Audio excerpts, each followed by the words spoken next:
Trial Tuesday once again. Of course, we've been hearing about NASCAR driver Tony Stewart's accident on the track over the weekend in which another driver was struck and killed. Attorney David Aylor, a guy who always finds himself in victory lane, joins us right now to weigh in on the legal issues that may stem from this horrific situation. So, Counselor, thanks so much for being here. Of course, this all started, the two of them were racing, swapping some paint a little bit. That driver, Mr. Ward Jr., ended up going into the wall, then got out of his car and onto the track when he was ultimately struck by Tony Stewart's car. So how do you see this thing playing out? Because it seems like it was just an accident, but right now we're hearing that the sheriff's office up there in upstate New York is actually investigating. Yeah, you know, of course, first thing they're going to look at is whether or not there's going to be criminal charges. And to be able to look at that, they have to determine the main thing, and that's the intent. What was the intent of Tony Stewart when he was behind the wheel of that vehicle? You have two different ways you can look at that. One was the intent to actually run over Mr. Ward.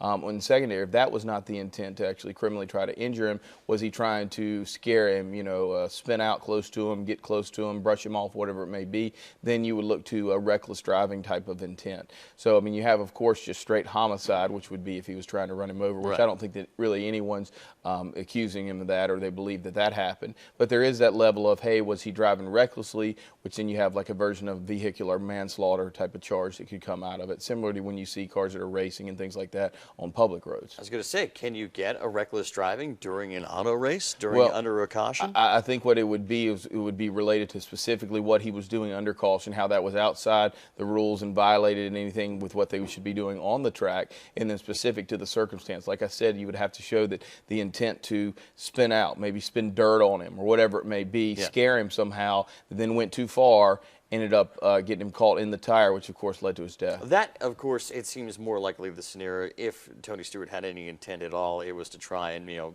maybe spray some dirt on him, maybe try and, you know, scare him a little bit. If that was his intent and that finally comes out and that is proven, what charge would he face? Because that's not, as you said, that's not homicide. That was something that just went horribly wrong. Is that still considered an accident? It wouldn't be, because it would be the intent to drive recklessly. It's similar to when you know, people are speeding or different things like that, just on everyday roads. You know, their intent may not be to injure another person, a pedestrian, a person on a cycle or a motorcycle, whatever it may be, but then their intent was to drive recklessly, and then that caused whatever the injury was. In this case, of course, death. I think obviously from Tony Stewart's side, only he can actually say what his intent was. He's been interviewed a couple times. Apparently they're not going to interview him again. So I think unless some sort of credible evidence comes out from some of the cameras that they've had produced in different tapes, it would be difficult at this point to see where they'd come forward and bring any criminal charge. You work with law enforcement a lot. What exactly are they looking for to try and find that out? In these tapes, are they trying to see if he swerved into him at the last second, away from him at the last second? What exactly are they going to comb over in that evidence? Well, what they're going to do is it's going to be handled by just an accident reconstruction. It's just like you would in any case, whether it be criminal or civil. They're going to come back and look at exactly the angles of the car, how those types of cars specifically, because they are different than everyday vehicles, how they maneuver, how they should maneuver. They'll talk to the other drivers, say, hey, you know, how are you? There's at least one, maybe two cars that passed Mr. Ward prior to Mr. Stewart and him actually getting in contact with each other, or the car getting in contact with Mr. Ward, I should say. So they're going to do things like that. They're really going to also talk to some witnesses, talk to people around there. What did it look like to you? So they'll really try to, you know, cover everything, but it's going to be very difficult to prove that intent without actual words from Mr. Stewart saying something to the effect of, yes, I was trying to do this or do that. I don't think that's the case. Clearly, he's come out and said it was an accident. He feels sorry for it happening. Now what you have to think about, though, could there potentially be a civil claim that comes? That's what I was going to ask. My next question was going to be, are you suing Tony Stewart? Are you suing his racing team? Are you suing the track? The safety procedures that were put in place, where does it begin for the family? It really begins from point A, which is looking at, you know, the track, the conditions of the track, the lighting. For instance, if the lighting was not what it was supposed to be and it wasn't ample, and maybe if Tony Stewart says something to the effect of he couldn't see him because Mr. Ward was in a dark suit, that could be something. Then, of course, you do look to Tony Stewart, or you look to his company.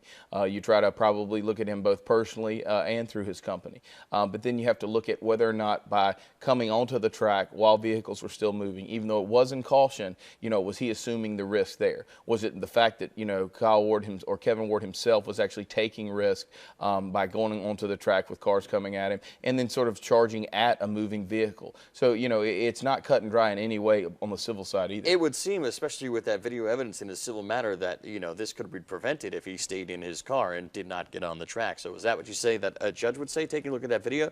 Well, this seems to be negated, all those civil penalties, because he was literally walking towards a speeding vehicle. Well, that would be something that obviously you'd want to try to argue to a judge or a jury if you were trying to defend Tony Stewart. On the other hand, you could say Tony Stewart, being a professional driver, this type of thing happens. This is not uncommon for people to get on the track. Should have done a better job to try to move around him. Should have been aware of it. Should have known it from his radio and people letting him know. And he did have some fault from a liability accident standpoint. Indeed, that is the checkered flag for us. We will be keeping an eye on this case as Low Country Live rolls along. Attorney David Aylor, thanks for your time. Thanks for having me. Appreciate it as always. Stay with us. More Low Country Live after this.